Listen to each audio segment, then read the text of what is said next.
그 당시에 2008년 참 그 이제 MB 정부가 취임하고 나서 이른바 광우병 상태가 있고 나서 이제 금방 이제 그 리만 사태가 이제 터졌었습니다.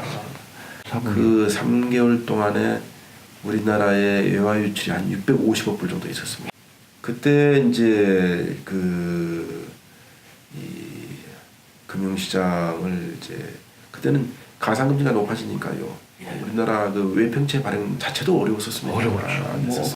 그래서 그때 이제 했던 그 조치 중에 하나가 우리나라의 그 원화를 이제 미국 정부가 좀 달러화로 어느 그 한도 내에서 좀 맞바꿔 좀 이른바 통화수합을 이제 이 통화수합을 이제 그 검토를 하니까 우선 우리나라는 조건에 맞지가 않아요. 이제 뭐 예를 들어서 뭐 트리플 A 신용등급이라든지 국가 신용등급 여러 가지 그 조건들이 있습니다. 맞는 게 하나도 없는 거예요. 그런데 그 당시에 이제 정말 그 당시에 많은 공직자들뿐만 아니라 이제 청와대 또 이제 대통령께서도 상당한 그 노력을 많이 통화수합을 이제 체결을 했습니다. 그 이후에 이제 또 중국과 일본과도 통화수합을 이 이른바 2008년 리만 사태를 이제 극복할 수 있는 하나의 모멘텀을 만들었었는데요. 제가 이 말씀을 드리는 이유가 뭐냐면은 이 경제 문제를 해결하는 데 있어서 경제적인 조치 내지는 정책만 가지고 이게 풀 수 있는 데는 한계가 있습니다.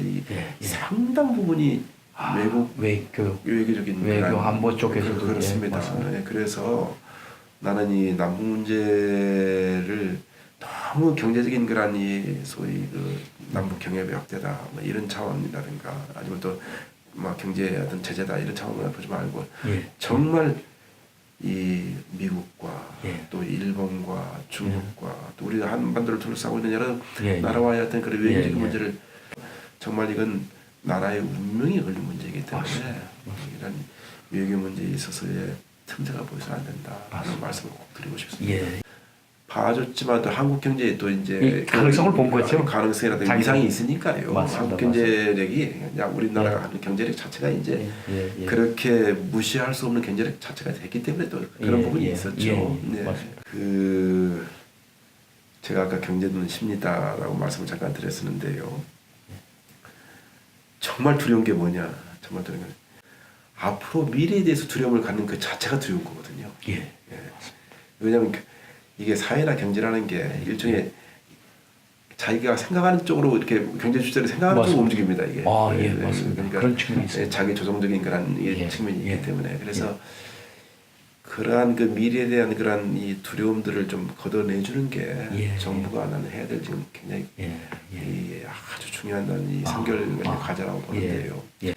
이런 두려움을 걷어내는 데 있어서 뭐 정부가 뭐 그냥 그 예를 들어서 뭐 재정을 써가지고 뭐 돈으로 해결하려고 한다 내지는 뭐 다른 거대한 정책으로 해결하려고 한다 이러지 말고 얼마든지 돈 안 들이고 얼마든지 막 거대한 정책이 아니더라도 이 심리 상태를 좀 바꿀 수 있는 그런 이 전략들이 있거든요. 이제 뭐 구태 말씀을 드린다고 그런다면은 일종의 너치 전략인데 너치 전략을 통해서 그런 좀 두려움을 좀 미래에 대한 그런 비관적인 생각들을 좀 걷어내주는 그런 역할을 좀 할 때가 아닌가 생각이 좀 들어요.